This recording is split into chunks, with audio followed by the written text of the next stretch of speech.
Assalamualaikum warahmatullahi wabarakatuh. Selamat datang sahabat di podcast RKA. Nah, di podcast kali ini kita akan daily inspirasi bersama dengan alumni dari Pondok Darussalam Gontor. Nah, sebelumnya perkenalkan Ustadz, saya Ihwang selaku moderator kali ini. Saya panggil Bang Ihwang aja ya. Ya, Oke. boleh Ustadz. Gimana Ustadz kabarnya Ustadz? Alhamdulillah. Ya pada intinya ya kalau kata guru saya itu alhamdulillah itu selain dia berarti segala puji bagi Allah, juga itu bermakna kita butuh kesadaran yang berlapis. Ini qadarullah, saya beberapa hari yang lalu mungkin agak sedikit ada gangguan di lisan saya, cara berbicara ataupun suara saya.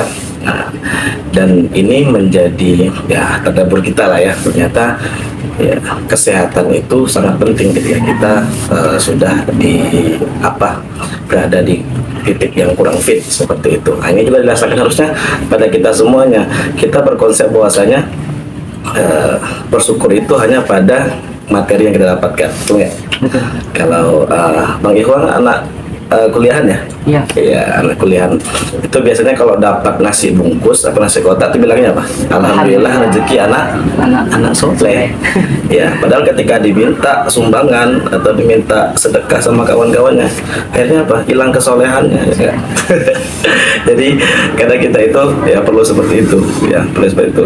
Ketika kita dapat rezeki yang kita bilang kita anak soleh, ya kita harus ya juga mempertahankan kesolehan kita dengan berbuat kesolehan yang lain. Nah, dengan itu insya Allah Allah berikan kita kesehatan yang lebih, rezeki yang lebih. Nah, ini kan kita dipertemukan juga ini ya memang atas dasar ketidaksengajaan, pasti ini sudah ditetapkan oleh Allah Subhanahu wa taala.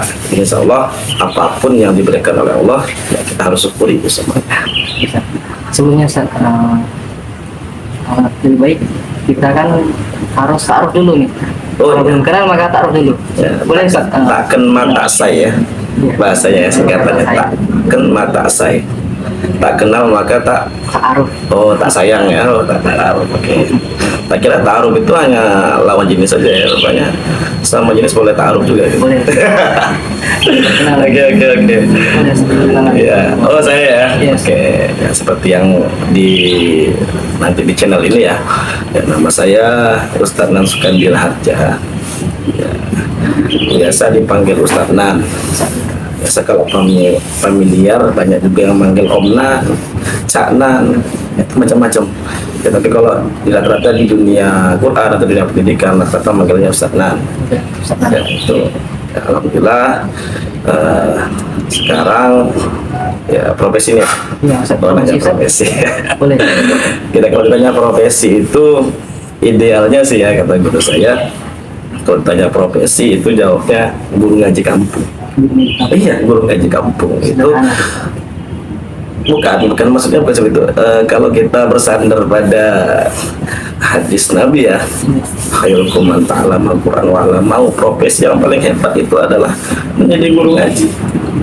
Betul tidak? Ya, karena ya kita dapat titel ya, kalau bahasa sertifikat yang ditandatangani oleh Nabi Muhammad, kita sudah dapat sebaik-baiknya manusia kan. Kalau di situ khairukum, manusia disinikan orang-orang Islam lah, seperti itu. Jadi yang lain itu sampingan. Ya mungkin menjadi kepala sekolah ya sampingan, yang punya usaha, punya ini dan sebagainya itu sampingan. Ya, yang jelas profesi utamanya adalah mengajar ngaji atau guru ngaji. Nah, seperti itu. Nah, alhamdulillah sudah kalau pendidikan memang saya asli dari kampung ya. Kalau dari kota Jambi ini sekitar 2-3 jam perjalanan ya. Mana? Lewat darat. Kampungnya? Ya di Kuala Tungkal. Oh, di Tunggal. Ya, kalau di Provinsi Jambi ini bagian dari Kabupaten Tanjung Jabung Barat. Kalau orang bilang tuh di pesisir lah, di pesisir kota Jambi. Jadi di situ pelabuhan yang menghubungkan antara kota Jambi dan Kepulauan Riau. Jadi kalau kita mau ke Batam misalnya, Bang Ikhwan mau ke Batam nih kan, mau jalan-jalan ke Batam itu bisa melalui Kuala Tungkal. Di situ bisa naik boat speedboat cepat ataupun melalui kapal roro. Nah, itu biasa lebih ekonomis. Nah, seperti itu. Nah, berawal dari situ saya sekolah SD di sana. Ya, sempat juga ketika di SD dipaksa, gitu kan, dipaksa sama orang tua untuk masuk ke pondok. Akhirnya singkat cerita belum sempat di SD, lanjut kita ke sekolah di SMP. Lihat di basically saya awal-awalnya negeri semua, dan nggak kebayang zaman dulu saya 2004 2005 itu pondok, yang namanya anak masuk pondok masuk pesantren itu identik dengan anak-anak yang nakal. Ya betul Ustaz. Itu pandangan Pokoknya sudah, kalau sudah anak itu tak bisa lagi diatur, dah pondokkan aja kalau bahasa orang tua. Udahlah nanti kau masuk pondok aja. Nah, jadi stigma itu masih melekat di pikiran kita. Oh, kita ini nak dibuang nih. Jadi singkat cerita sampailah di SMP. Akhirnya di SMP ya qadarullah ya saya masuk Pondok Gontor dan selesai di tahun 2009 dan mengabdi lagi di 2010 1 tahun, dan 2011 saya lanjut kuliah di Yogyakarta, selesai kuliah S1 di Yogyakarta, baru saya melanjutkan kuliah S2 selesai di Jambi, seperti itu. Nah, itu untuk riwayat pendidikan. Mudah-mudahan ini menjadi kaca perbandingan lah bagi kita, bahwasanya anak pondok pesantren itu yang nggak hanya selesai dari pondok ya ujung-ujungnya jadi guru ngaji, nggak bisa melanjutkan kuliah, mentok-mentok ya di kampung lagi pulangnya, nggak seperti itu. Bahkan teman-teman saya yang di Gontor banyak melanjutkan ke luar negeri ya, di Tengah ya, ke barat yang daerah-daerah London, Kanada, Turki dan sebagainya, itu banyak sekali. Dan itu ya sebagai inspirasi lah, bahwa anak pondok itu tidak terhenti langkahnya hanya di sekitar baca kitab ya kan, baca Quran, ngaji, ya udah selesai, enggak sampai situ. Nah, mudah-mudahan ya dengan adanya podcast ini itu membukalah bagi teman-teman penonton setia apa ini Zen TV apa RKA ya.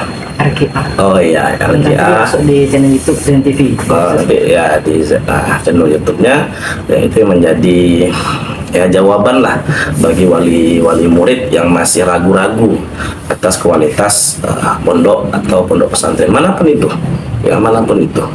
Ya intinya ya saya bisa mengambil kesimpulan pondok pesantren itu adalah lembaga pendidikan teraman untuk saat ini ya, untuk membackup atau memfilter generasi-generasi Islam itu dari pengaruh-pengaruh luar. Betul, pengaruh-pengaruh luar. Nanti di situ ada pengaruh gadget ya, pengaruh gadget, pergaulan dan sebagainya ya, begini itu.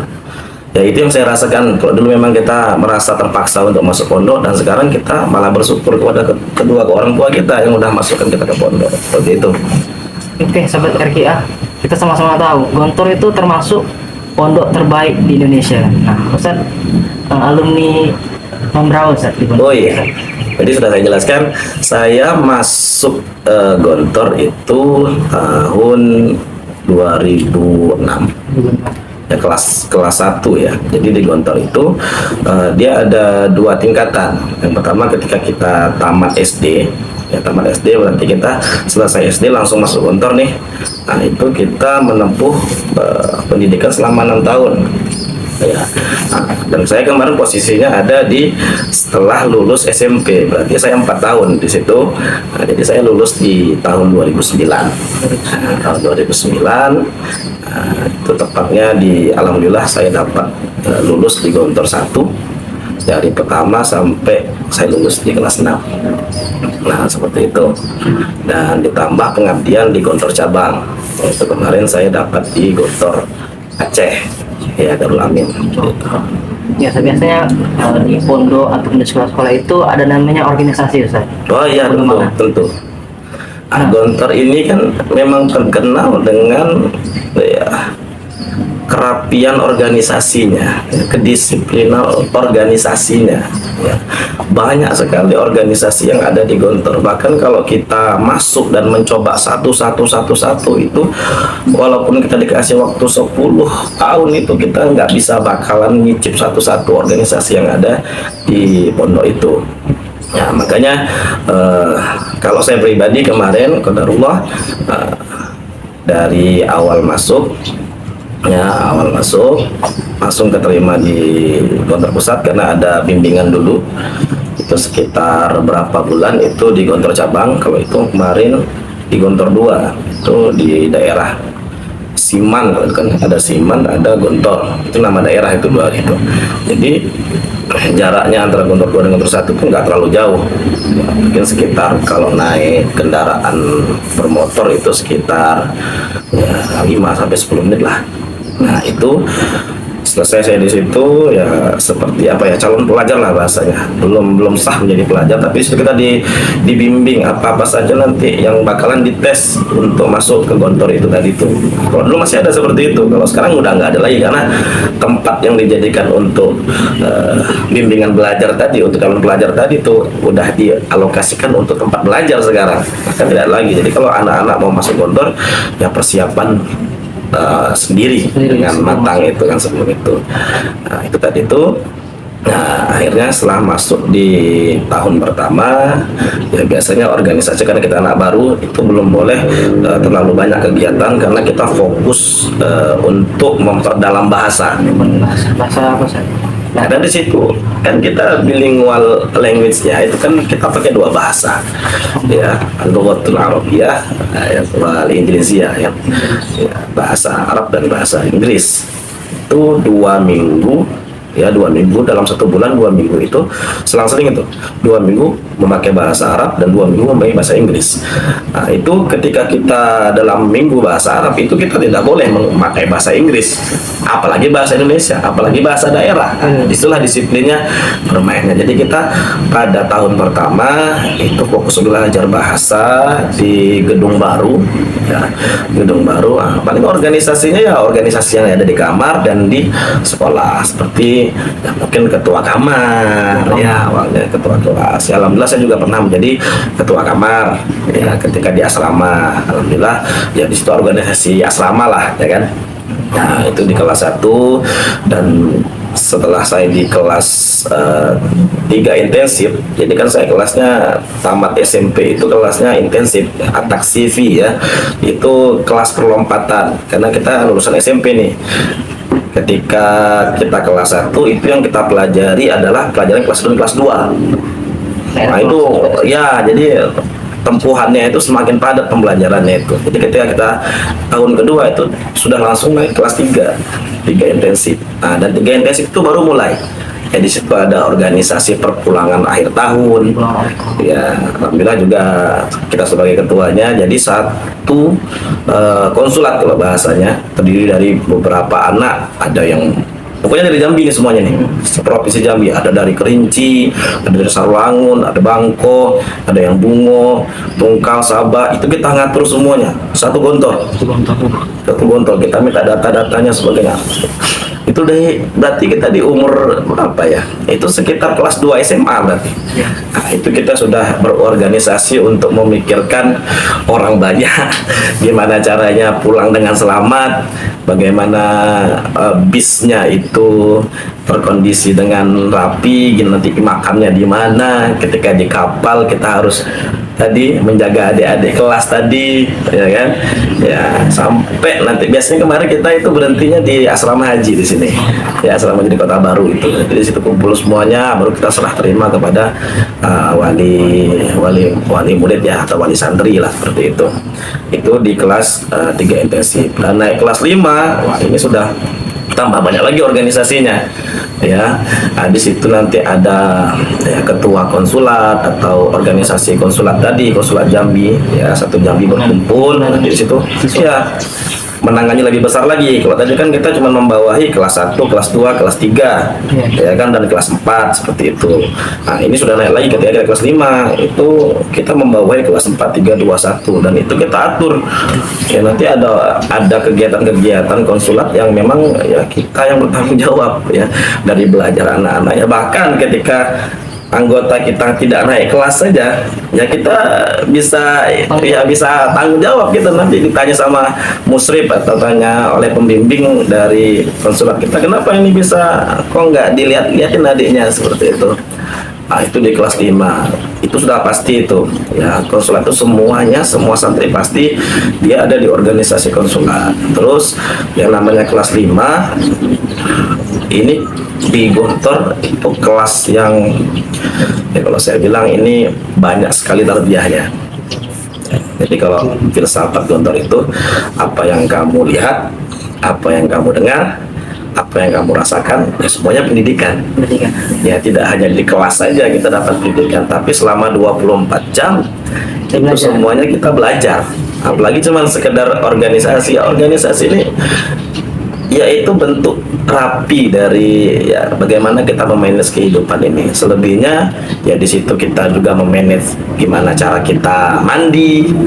Ya pasti di sana nggak akan terhindar dari yang namanya tobur. Tobur itu antri. Antri. Ya antri. Mau apa aja antri. Ya kadang kita mau beli jajan aja atau mau beli lauk atau mau beli apa itu antri. Ya padahal kita beli, apalagi yang gratis seperti itu kan. Nah, itu yang namanya pondok di mana pasti identik dengan antri kalau mau makan mau apa sebagainya. Nah itu kan Banyak kita harus sama manage. Ya kalau diceritakan terkait organisasi, oh banyak sekali. Ya itu baru organisasi yang memang formal, formal yang pasti kita ikutin ya, yang tidak bisa kita elakkan lagi. Ya Itu wajib ya, Ustaz, ya? Oh ya wajib. Nah, terus kalau di ya tambahannya itu seperti mungkin pramuka, oke pramuka itu juga kita sebagai ya kadang pembina seperti itu kan, itu kan termasuk organisasi juga, kita bertanggung jawab juga atas adik-adik kita. Juga ada sumbah itu kayak klub.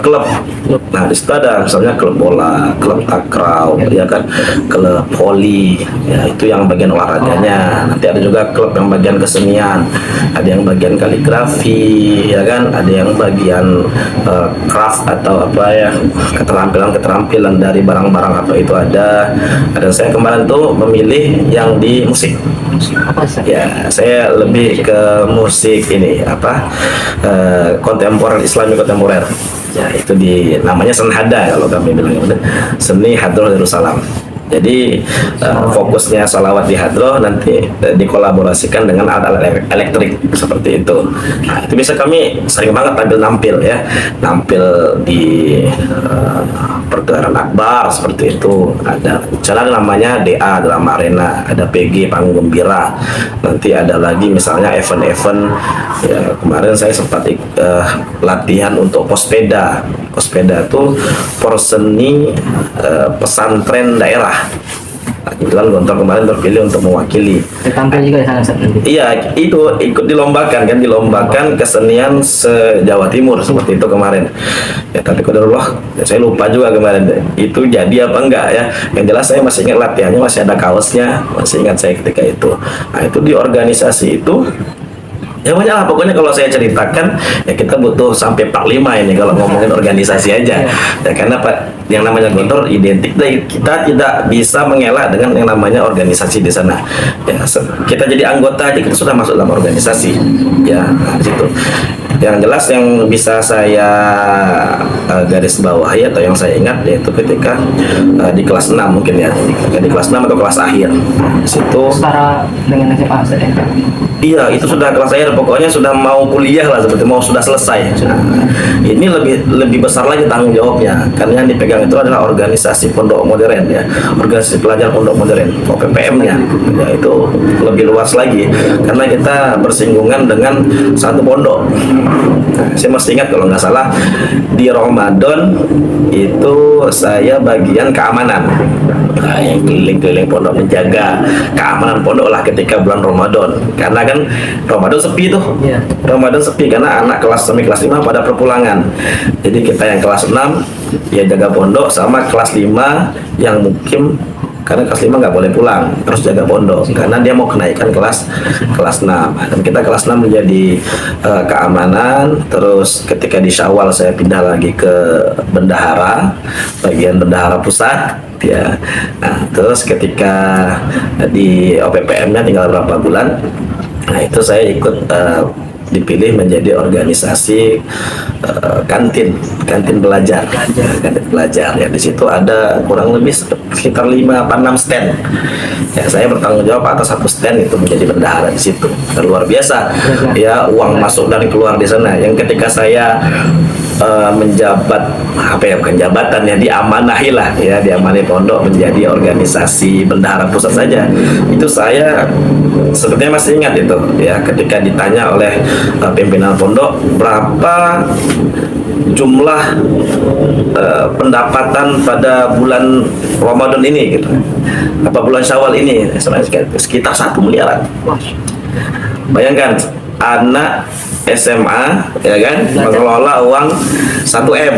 Masya Allah. Itu kalau kita bayangkan tarbiyahnya itu, pendidikannya itu ya, Masya Allah, kita tidak bisa dapatkan di luar sana. Memang ya, saya pribadi merasa ya, beruntung sekali bisa menjadi bagian putra daerah Jambi yang bisa masuk Gontor. Bahkan ya, pertama kali ya dalam hidup saya mungkin lihat presiden di depan mata, yaitu ketika di Gontor.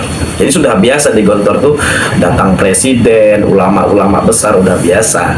Ya, jadi kita melihat orang-orang besar itu sudah biasa. Alhamdulillah. Organisasi tadi Ustaz ya? Ya, dari wasilah mungkin organisasi tadi, mungkin dari wasilah kita ya sebagai bagian dari santri Gontor tadi itu. Nah, itulah dari organisasi-organisasi yang pernah ya sejauh ini yang saya ingat. Ya, selebihnya yang paling kelas 5 tadi ada menjadi ketua rayon, saya sempat menjadi ketua rayon itu asrama. Ya, itu ketua asrama. Nah, itu lumayan juga itu kalau di kelas 5 ketua asrama, nanti boleh sharing juga dengan alumni Gontor yang lain. Nah, itu tanggung jawabnya besar karena kenapa? Ya, karena yang itu namanya mudabir ya, pengurus asrama lah. Itu tantangannya besar karena kesalahan siapapun dari anggota kita itu kesalahan kita. Ya, kita di situ dilatih untuk bertanggung jawab atas kesalahan orang lain karena kita sebagai ketua. Jadi tugas kita harus selalu mengingatkan. Jadi kalau ada yang salah, ya kita salah juga, ya, karena kita tidak mengingatkan seperti itu. Nah, disitulah kita dilatih pelan-pelan, ya, supaya nanti di luar ya sudah biasa untuk menghadapi masalah-masalah. Jadi bisa saya ambil kesimpulan bahwasanya di organisasi itu memang melatih kita untuk menghadapi masalah-masalah yang ada di masyarakat. Ya. Manfaatnya, manfaat mengikuti organisasi tadi. Iya, manfaat mengikuti organisasi. Jadi ketika kita sudah di masyarakat, kita nggak canggung lagi. Sudah biasa, ya, karena kita dalam organisasi kita akan bertemu semua watak. Ya, orang baik. Kita tahu ya, yang namanya sudah pondok setara Gontor, otomatis yang mau masuk sana dari berbagai etnis, dari berbagai daerah, bahkan teman sebangku saya itu orang Australia ketika kelas 6. Ya, jadi jadi apa ya, bukan tingkat nasional lagi kalau saya bilang tuh, malah tingkat dunia seperti itu kan. Nah, jadi kita paham teman yang dari Medan, oh watak orang Medan seperti ini. Teman dari Aceh, oh seperti ini watak kawan-kawan dari Aceh. Oh dari Sulawesi seperti ini. Papua ada juga, oh teman dari Papua seperti ini. Oh apalagi, oh yang halus-halus misalnya yang dari Jawa Timur, dari Solo, dari Jogja, oh seperti ini. Akhirnya ketika kita di masyarakat, tinggal lihat, oh ini sukunya apa? Suku Melayu, kayak gini caranya. Oh ini suku apa? Bugis, seperti ini caranya. Karena kita sudah dapat banyak ya. Karena organisasi itulah melatih kita untuk saling pengertian, betul nggak sih? Saling pengertian, saling ya. Ketika kita melihat teman kerja gimana respon kita, di situ kan banyak gap-gap yang kita harus belajar sebenarnya dalam organisasi, ya kan? Misalnya hati kita kan dilatih ketika kita dalam suatu organisasi ada acara misalnya kan. Nah, tiba-tiba kita nggak tahu nih teman ini kapan bekerjanya, kita nggak akan tahu, ya kan. Nah, tiba-tiba kebalikan juga ketika kita kerja, ya apakah teman harus tahu saya kerja enggak kan. Nah, jadi intinya apa ya, saling percaya dalam organisasi itu penting sekali ya. Maka ketika biasanya kalau saya jadi ketua di situ saya bilang, ya hati-hati kalau kita mau menjudge teman kita nggak kerja apa-apa, hati-hati karena dalam 24 jam kita nggak bisa memantau kerja kawan kita. Yang jelas kita sudah punya tupoksinya masing-masing, ya kerjakan tugasnya masing-masing, tanggung jawab atas kerjaannya masing-masing. Kita lihat endingnya gimana, baru terakhir evaluasi.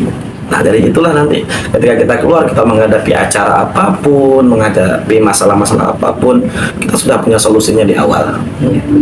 Ya, jadi apa ya, magang kehidupan lah bahasanya, miniatur dunia, miniatur kehidupan itu sudah ada. Jadi ketika di luar tinggal implementasi, ya penyesuaian saja seperti itu. Ya, Masya Allah. Banyak sekali tadi organisasi itu, baik yang wajib kita ikuti, himpunan, di olahraga, ada banyak voli dan sebagainya. Di daerah ataupun di tingkat nasional, kita banyak belajar tadi Ustaz ya. Ya. Banyak sekali. Kita lihat lagi, Ustaz ini juga sudah banyak sekali mengarungi di dunia pondok Ustaz. Berapa lama Ustaz? Ustaz mondok di Gontor itu Ustaz? Jadi kalau kita jumlahkan ya, tadi dari 2006 saya nyantri 4 tahun, ditambah 1 tahun berarti 5 tahun. Ya itu masa pengabdian, dan sebelumnya kan itu ada masa tadi calon pelajar itu kan, kalau dihitung ya itu juga mau 1 tahun. Jadi kalau diakumulasikan semuanya ya sampai dengan saya lulus dan kuliah itu sekitar 6 tahun. Jadi kalau bahasanya, kalau saya tuh lettingan teman-teman saya SMP kemarin, ketika saya kuliah baru masuk, teman-teman saya sudah KKN. Ya sudah semester 5 berarti kan saya kira-kira ketinggalan antara 2 sampai 3 tahun dari teman-teman. Jadi alhamdulillah ya sampai detik ini saya tidak menyesal sedikit pun ketika teman-teman sudah duluan S1 seperti itu kan. Akhir-akhirnya apa? Ya bakalan indah pada waktunya kan. Akhirnya kita kira, oh kalau kita terlambat dari teman-teman, kita yang paling buruk enggak. Ya, ternyata semua orang tuh ada prosesnya masing-masing. Alhamdulillah sekarang semuanya setara Bang. S1 dan sekarang saya sudah bisa menyalip seperti itu kan, bahasanya seperti itu, dan kita tidak tahu ke depannya bagaimana lagi. Alhamdulillah 4 tahun saya nyantri, 1 tahun saya mengabdi, karena saya mengabdinya di luar Jawa itu hampir 1 tahun lebih. Jadi ketika saya mau memutuskan untuk masuk kuliah itu sudah pada tutup semua. Ya, sudah pada tutup semua. Jadi saya masuk di tahun yang akan datang lagi. Alhamdulillah tetap bisa kuliah. Ya, tetap bisa kuliah. Jadi ijazahnya masih bisa dipakai seperti itu. Ini kurang lebih ya 4 tahun ditempa, 5 tahun itu juga tempaan, karena pengabdian itu lebih dahsyat lagi, karena kita tidak hanya ketemu orang-orang yang dalam pondok, tapi kita juga ketemu masyarakat sekitar. Nah, itu lebih ini lagi. Nah, jadi kita apa ya? Kalau di dalam pondok kan kita bisa katakan satu frekuensi ya, satu frekuensi. Maksudnya kita dapat informasi sama. Ketika kita sudah berbaur dengan masyarakat sekitar, ya kan, misalnya kita diminta, kalau dulu ketika saya di Aceh itu ada permintaan untuk, nah misalnya khutbah, Ustaz kita jadwal ya khutbah di salah satu masjid, oke. Otomatis kan kita jaga kepercayaan itu, jangan sampai terlambat seperti itu kan, ya jangan sampai meminta bayaran seperti itu, karena kita memang diajarkan keikhlasan. Kalau bisa datang sendiri, ya kadang kan walaupun kita bisa jemput, enggak ya, pondok mengajarkan kita tentang keikhlasan. Jadi bedanya keberkahan pondok apapun itu ya, mau dia pondok Quran, karena kalau saya ini kan kategorikan itu pondok sekarang ada 3, pondok modern ya, pondok salaf atau pondok tradisional, 3 pondok Quran. Nah, sebenarnya kita dari 3 ini sebenarnya kita sudah punya potensi masing-masing sebenarnya. Kalau kita tepat menempatkan siapapun itu dari keluarga kita, dari kitanya sendiri, dari 3 kemampuan ini, ya insya Allah hasilnya lebih optimal. Tapi dari 3 ini semuanya tidak terlepas dari Al-Quran, ubudiyah, ya seperti itu. Dan ya saya rasakanlah ya, memang pondok adalah tempat terbaik untuk menempuh pendidikan, apalagi pendidikan Islaman. Gitu. Kantor ini kan juga luas Ustaz ya, banyak berbagai cabang Ustaz. Ya. Di bagian cabang mana Ustaz? Ya alhamdulillah saya di pusat. Saya di pusat di Ponorogo. Ya, Jawa Timur. Ya. Itu di pusat. Nah, terus saya mengabdinya baru di Aceh cabangnya. Kalau kemarin masih di cabang ke-10. Pokoknya namanya Gontor 10 Aceh. Sekarang sudah diklasifikasikan ulang jadi Gontor 8 Aceh. Ya, itu yang ada di Aceh. Kalau di Kota Jambi ini ada sebenarnya, tapi di daerah Tanjung Timur. kalau kemarin itu jadi Gontor 12, kalau nggak salah sekarang jadi Gontor 10. So, itu dia paling culun. Alhamdulillah hampir setiap pulau itu ada Gontor cabang. Ada Gontor cabang. Ini Ustaz, apa Ustaz kesan Ustaz selama mondok di Gontor tadi Ustaz? Apa? Kalau kesan hampir semuanya itu kesan, ya. Ya, kalau kita untuk memilih kesan mana yang paling berkesan dari semua kesan-kesan yang ada, ya paling ini ya, rata-rata kalau ada anak untuk memutuskan ke pondok, pasti kesan-kesannya adalah kesan awal. Saya kira kesan awal lah, kesan awal. Ya, karena pertama, ya saya tidak tahu ya, ini sedikit cerita. Kan ketika saya dari SD itu mau dimasukkan ke Gontor, saya nggak tahu. Jadi sebenarnya saya mau dimasukkan ke Gontor tamat SD orang tua saya. Jadi ketika saya sudah ujian Eptanas, kalau zaman dulu Eptanas, saya disidang nih. Saya dikumpulkan, duduk di tengah, keluarga saya yang ngelilingi, semuanya bilang, "Nan, besok berangkat ke Gontor." Gontor itu apa? Saya bilangnya pondok pesantren. Nggak mau ke pondok. Namanya kita anak SD, ya kayak biasa lah, main gasing, main layangan, main goli kan, main kelereng, main apa. Ya tiba-tiba kebayang masuk pondok. Susah lah ini, ya kan, nggak bisa ngapa-ngapain, terkekang dan sebagainya. Ya akhirnya singkat cerita kabur, kalau nggak salah saya kabur dari rumah. Ya kabur dari rumah, ya mungkin sampai malam, apa sampai hampir larut malam dicari, nggak ketemu. Akhirnya hujan ketika itu, masih ingat saya, hujan. Saya berteduh di rumah orang. Akhirnya orang itu nanya, ya kan, "Kemana, siapa?" "Nah ini gitu kan. "Sudah malam ini, kamu mau tidur sini apa pulang ke rumah?" Akhirnya diantarin. Wah, itu sudah, itu kacau keadaan tuh. Ya, wah, kayak gitulah kan orang tua. Akhirnya ya orang tua laki-laki itu keras sekali, ya kan. "Udah, kamu kalau nggak mau masuk Gontor, sudah nggak usah sekolah aja," gitu. Nah, saya seperti itu, saking kerasnya orang tua saya. Padahal saya nggak tahu itulah yang menyelamatkan kita ternyata. Ya, apa-apa yang dimulai dari kesulitan pasti akan berakhir dengan kesenangan. Nah, jadi setelah itu, ya dalam 3 tahun saya didaftarkan oleh orang tua saya yang perempuan, ya. Jadi ibu saya daftarkan saya ke SMP. Ya udah, belajarlah selama 3 tahun. Dari situ orang tua saya yang putri tadi itu, ibu saya pelan-pelan, udahlah ikutin aja kemauan orang tua, ya masuk dokter aja lah, nggak apa-apa. Masih keras kan kita, ya sampai saya lupa itu, ini paling nggak jadilah masuk dokter kan, masuk SMA aja gitu kan. Teman dah semakin banyak nih, ya SD aja temannya sudah banyak, apalagi SMP tambah banyak lagi. Nah, singkat ceritanya, ya saya ada firasat lah ini, firasat kayaknya mau disuruh mondok. Ya udah, tapi kata abang saya, ikut saya, kebetulan abang saya ada kuliah di Jogja. Nah, saya ada yang kuliah di Jogja. "Ayo ikut Mas jalan-jalan ke Jogja." Awalnya.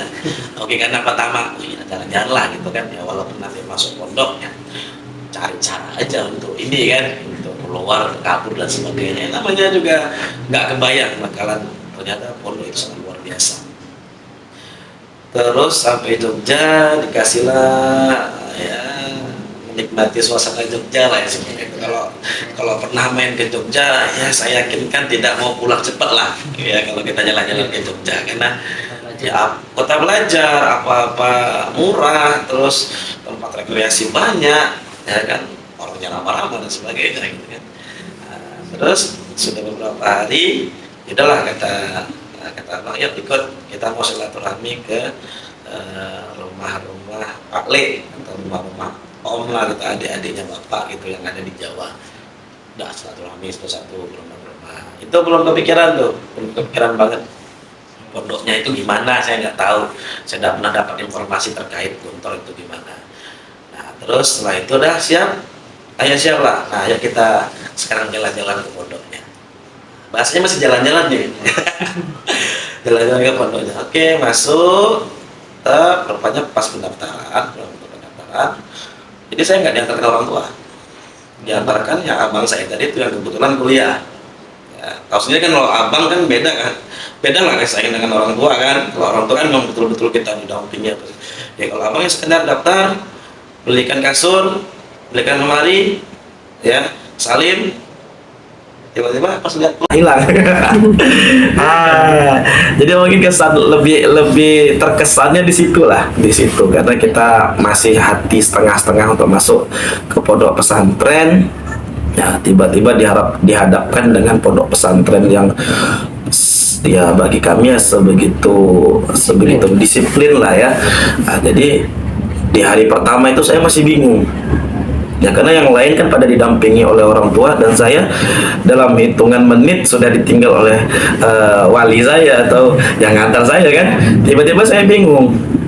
Jadi kerjaan saya selama hampir 3 hari itu cuman ke masjid makan, ke masjid makan. Saya bilang, kok pondok kayak gini ya? Padahal dia nggak tahu. Pokoknya saya, orang lari-lari ini berarti nggak boleh telat nih ke masjid nih. Yaudah ke masjid, ya kan. Terus orang lari-lari makan nih, berarti antrinya panjang, cepet-cepet. Udah gitu aja selama 3 hari sampai ada orang tua yang kasih tahu, nanya kelas. Adik kelas berapa? Hah? Ada kelasnya. Oh ada kelasnya ternyata. Iya, berarti ada selama ini nggak belajar kata dia. Enggak, lu nanti persiapan ujian gimana? Persiapan ujian emang apa ini Bu? Baru dijelaskan, baru saya paham ternyata kami di situ tuh belum sah menjadi santri. Ya, kami harus melewati beberapa ujian dulu baru bisa jadi santri Gontor. Itu pun ya tadi dipilih, tidak semuanya bisa masuk Gontor pusat. Nanti juga ada yang di Gontor cabang, Gontor 3, Gontor 6, Gontor 5 seperti itu. Wah, akhirnya ya namanya tadi itu namanya pondok itu adalah tempat yang suci ya. Bagaimanapun pasti ada penolong di dalam situ. Akhirnya dianterin, saya benar-benar kayak saya punya orang tua angkat di situ langsung. Ya pasti kan ketika itu mungkin siapa ya namanya kayak masa Sony gitu, anak-anaknya itu, terus orang tuanya itu yang mengantarkan saya. Diantarkan ke sini dulu nak, nanti kamu masuk sini, kamu ketemu Ustaz, kamu nanti diuji dulu. Apa yang kamu ujikan itu nanti hasilnya itu untuk menentukan kelas kamu. Akhirnya ingat saya baru dapat kelas, baru saya belajar. Singkat cerita, ada ujian lagi untuk penempatan kelas yang sebenarnya itu ada ujian eksak lah, seperti ya, matematika, seperti itulah. Qadarullah ya, qadarullah saya dapat kelas yang paling tinggi, yang konon katanya di kelas itu tingkat kelulusan ke Gontor pusatnya tinggi. Jadi kalau orang sudah masuk kelas itu otomatis ya kan itu udah pasti lulus lah. Ke Gontor pusat pasti ya. Pokoknya ke Gontor pusat itu sudah mau 90% lebih ya. Itu kelasnya namanya kelas A1. A1.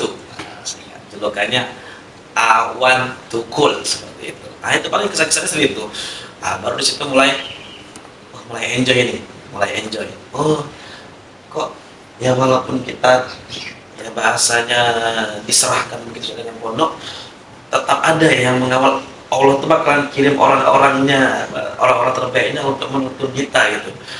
Ya sampai lihat, oh kok banyak orang yang tahajud ya, apa ya, jadi penasaran, ikut. Akhirnya milieu pondok itulah yang membuat kita ya semakin terbiasa dengan amalan-amalan ibadah-ibadah itu. Jadi ketika kita keluar ya tinggal mempertahankan itu. Nah, itu kesannya pertama masuk di Gontor tadi ya, kalau tidak seperti anak pada umumnya lah gitu. Sampai ya memang saya kan orangnya kalau orang-orang yang cuek sebenarnya.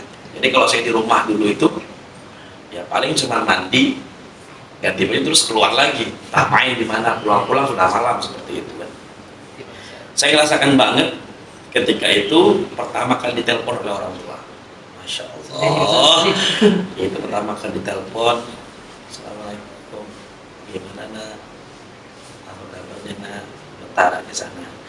Itu tidak bisa keluar kata-kata selain air mata. Air mata, air mata aja yang keluar. Ya Allah, ya ini memang betul-betul kita mau disiapkan oleh orang tua kita untuk menjadi ya aset bagi mereka. Sekarang baru saya paham Mungkin kalau saya nggak masuk Gontor, nggak masuk pondok, yang mungkin saya nggak akan berada di posisi seperti ini. Kalau orang bertanya, Ustaz, alumni pondok, guru ngaji, dapat apa? Punya apa? Ya udah, lihat aja sekarang kita punya apa. Ya sekarang guru-guru ngaji lihat, ya penceramah-penceramah dai-dai kita, nggak akan kekurangan. Saya yakin itu, saya jamin itu. Ya, insya Allah ya. Selagi mereka benar jalannya untuk menjalankan mengamalkan nilai-nilai pondok, insya Allah Allah kasih jalan yang terbaik. Apalagi kalau kita memang berjuang di dalam Al-Quran, maka salah satu kutipan dari pimpinan pondok atau pengikut Trimurti atau pendiri pondok itu sempat berkata, ini yang kita pegang benar-benar prinsipnya. Orang besar katanya, orang besar itu bukan orang yang memiliki jabatan yang tinggi, bukan ketua parpol atau ketua apa saja itu, enggak ya.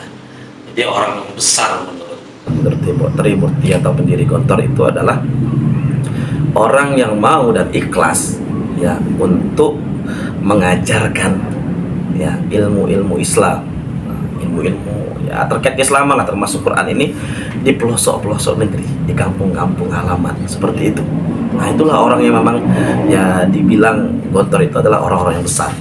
Nah jadi memang berbanggalah kita ya berbanggalah kita yang berjuang di tempat-tempat terpencil ini ya, kalau seperti halnya filosofis Gontor inilah yang dianggap orang besar menurut filosofis Gontor. Dan sangat sulit kan ya, saya aja ketika belajar beberapa metode pembelajaran Al-Quran ya banyak sekali tawaran-tawaran untuk mengajar di Jakarta, di Bandung ya, dengan apa yang kita miliki sekarang, dengan gaji yang mungkin gede-gede sekali ya, tapi kita lebih memilih untuk ya udahlah kita di kampung saja, putra daerah ya. Kalau tidak kita ya siapa lagi kan, kita mas'ul di Korea Tuna ya, mas'ul di kampung kita ya. Itulah kesannya sampai ke detik ini.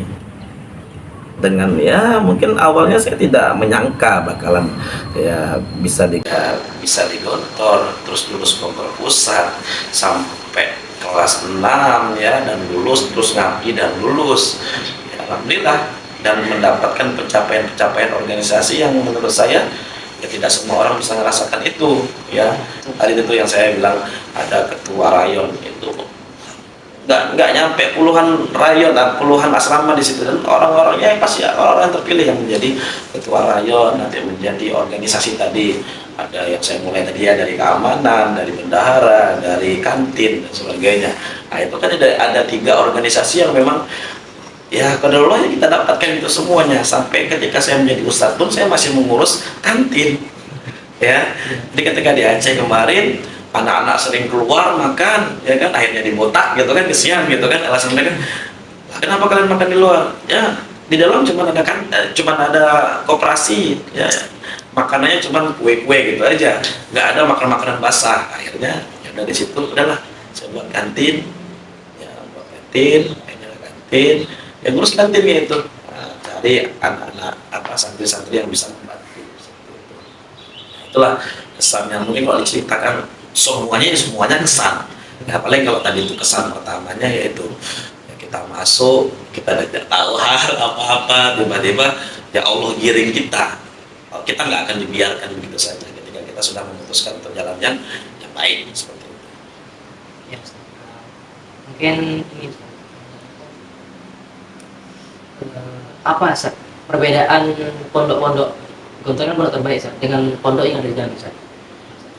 Kalau pondok yang ada di Jambi ya, berarti kita ini ya, kalau masalah perbandingan ini gimana ya, lebih ini sih, setiap pondok itu kan pasti mempunyai kelebihannya masing-masing ya. Kita nggak berbicara kekurangan lah ya, kekurangan apapun itu pasti ada kekurangan. Nah, kalau kelebihan pasti setiap pondok itu ada kelebihannya masing-masing. Kalau kita mau apple to apple, berarti kan kita harus membandingkan antara pondok modern dengan pondok modern. Kalau seperti itu kan. Kalau yang sejauh yang saya pahami, saya kan mulai di Jambi ini dari 2016, ya, sekitar ya, ada 7-8 tahun lah, sudah mulai survei. Oh ini di Seberang ada pondok-pondok Quran nih, banyak-banyak nih, ya kan. Nah, terus pondok modern ada.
Ya, yang saya rasakan ini ya di Provinsi Jambi ini, kita 2 kali kerja.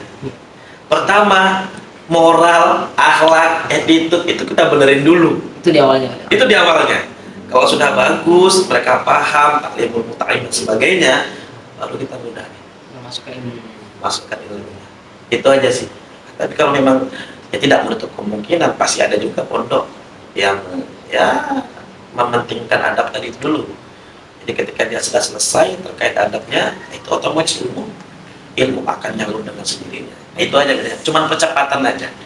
Pasti kalau anak pondok itu pasti akan mendapat keberkahan dari pondoknya, dari mudirnya, dari kiainya, dari sanad keilmuan kiainya pasti akan dapat keberkahan. Ya, tapi tadi itu SDM dari santrinya itu aja yang membuat percepatan saja. Kalau mungkin kita sekolah di Jawa itu lebih cepat kita mendapatkan ilmu, kalau kita di Jambi ini ya dapat juga ilmunya, tapi dari dengan caranya mungkin agak pelan-pelan. Karena ya kayak saya lah, ketika saya ya di Gontor, ya kan saya aneh ngelihat orang kok jalannya pelan-pelan, kok ngomongnya pelan-pelan, santun-santun gitu kan. Perasaan itu masih teriak-teriak, ya kan. Jalan kesek-kesek ini kok jalannya nggak berbunyi, makannya nggak berbunyi, apa-apa santun, nunduk apa-apa. Perasaan itu pas saya nggak ada lagi. Otomatis kan kita lihat kayak gini, kita merasa aneh sendiri kan. Akhirnya mau nggak mau kita mau ikut. Kalau di sini beda lagi. Kalau ada yang santun, itu malah yang aneh, ya kan? Nah, karena ilmu itu pasti berbarengan dengan adab. Ketika adab itu sudah baik, ilmu itu gampang. Ulama-ulama aja udah mengajarkan kita. Bahkan belajar adab itu bisa berpuluh-puluh tahun, ya bisa berbelas-belas tahun baru dia belajar ilmunya. Nah, itulah yang di pondok yang kita tekankan itu sebenarnya. Ya, tanpa kita diajarkan harus hormat kepada kiai. Dengan kita lihat kok ini ya sistemnya berjalan ya, kalau ada kiai apa kita harus begini. Nggak ada diajarkan nanti ada kiai salam ya, ada kiai nunduk, ya nggak ada. Tiba-tiba kiai lewat kita semua berhenti. Ya, yang seperti itu sistem yang seperti itu yang mahal harganya. Nah, itu yang membentuk adab dan karakter kita. Nah, itulah sebagai bekal kita nanti di masyarakat. Itu. Oke, mungkin terakhir Ustaz, pesan untuk santri-santri Ustaz, baik yang di Jambi ataupun seluruh Indonesia Ustaz. Oh, seluruh Indonesia, Masya Allah. Ya, Pesan. ini kalau pesan ya, pesan karena kan kita sampai kalau saya, prinsip saya dari guru saya itu, walaupun kamu sudah tamat dari Guntur, tanamkan di jiwa kamu bahwasanya kamu masih santri. Jadi itulah istilah santri sampai mati. Terus Iya, belajar. terus belajar. Mending kita mantan preman kan daripada mantan santri. Ya. Nah, jadi sampai detik ini juga saya masih menjadi santri, dan ketika masih ada pembekalan dari pimpinan pondok, saya masih sempat mengikuti. Kita zaman semakin canggih, ya kan, grup-grup alumni sudah masih ada. Di situ masih kita bisa melihat perkembangan pondok kita sampai mana. Jadi alhamdulillah di bulan Juli kemarin, ya berapa bulan yang kemarin itu kami mengadakan Silapnas alumni Gontor 2009. Alumni 2009 kami namain marhalah kami, angkatan kami, dengan sebutan Pre-Legend Generation. Jadi generasi teladan. Alhamdulillah sudah berjalan Silapnas Akbar satu Indonesia berkumpul di Gontor, ya, dan di situ ada beberapa penyampaian dari kiai, pesan-pesan dari kiai, ya mungkin itulah yang bisa saya sampaikan. Pada intinya, mau dimanapun kita mondok, ya mau tadi itu ya yang kita sebutkan, ada mau pondok modern kah, atau itu pondok salafi kah, atau pondok Quran kah, atau pondok perpaduan dari itu semua kah, tanamkan ke jiwa kita untuk kita menjadi generasi munzirul qaum. Ya, munzirul qaum itu kalau kita referensinya dari Al-Quran ada di At-Taubah 122. Ya, disitulah ketika ininya ya, hikayahnya itu dalam Al-Quran, ketika ada peperangan, ada beberapa kabilah itu yang tidak ikut perang, dan ada beberapa yang ya bertanya-tanya, itu kok nggak ikut perang? Terus Nabi Muhammad menjawab, mereka itu perang dalam apa? Dalam memperdalam ilmu. Nah, makanya ketika kita sudah memutuskan untuk masuk ke pondok, itu adalah sebuah tujuan yang tepat, pilihan yang tepat. Kita fokus di sana menjadi munzirul qaum untuk terus mendalami ilmu agama, dan tujuannya apa? Untuk menterasi, untuk mengamalkan ilmu lagi, ya kan? Untuk menjariahkan ilmu kita tadi sebagai apa? Ya, dengan tujuan ya untuk melahirkan bibit-bibit generasi Islam yang baru. Jadi itulah untuk jariah kita. Makanya fokus menjadi munzirul qaum, mendalami apa itu agama, ya, nanti yang bisa membedakan mana yang hak, mana yang batil, ya kan. Jadi kita terus menampilkan menjadi pemeran utama dalam dakwah ini, dengan selalu menjadi penonton. Ya, jadi bahasanya tuh apapun itu kita harus berperan, jangan bagian yang baperan. Nah, itu kan dikit itu bedanya, berperan dan baperan. Jadi yang kita pilih apa? Berperan, bukan baperan, seperti itu. Nah, jadi ini anak-anak santri-santri yang mau masuk pondok, jangan ragu-ragu lagi, ya, jangan baper-baperan, nanti di sana makannya nggak enak, nanti di sana disiplinnya ketat dan sebagainya. Ya percayalah, nah, itulah tempaan kita. Ya, kalau di film Negeri 5 Menara tuh yang di Gontor itu, yang dia mempraktekkan manjada wajada itu ya, nah, itulah buktinya.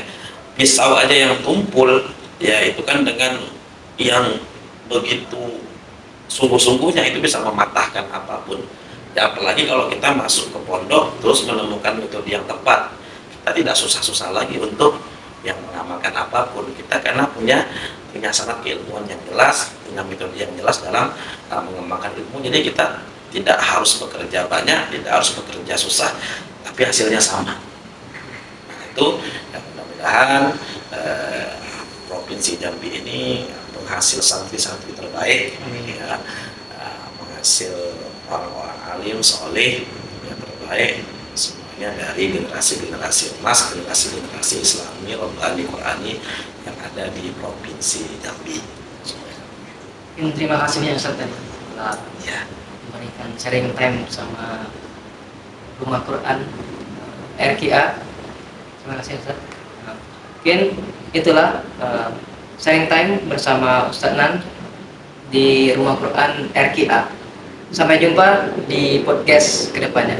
Saya Rio, assalamualaikum warahmatullahi wabarakatuh. RKA. Oke, mantap.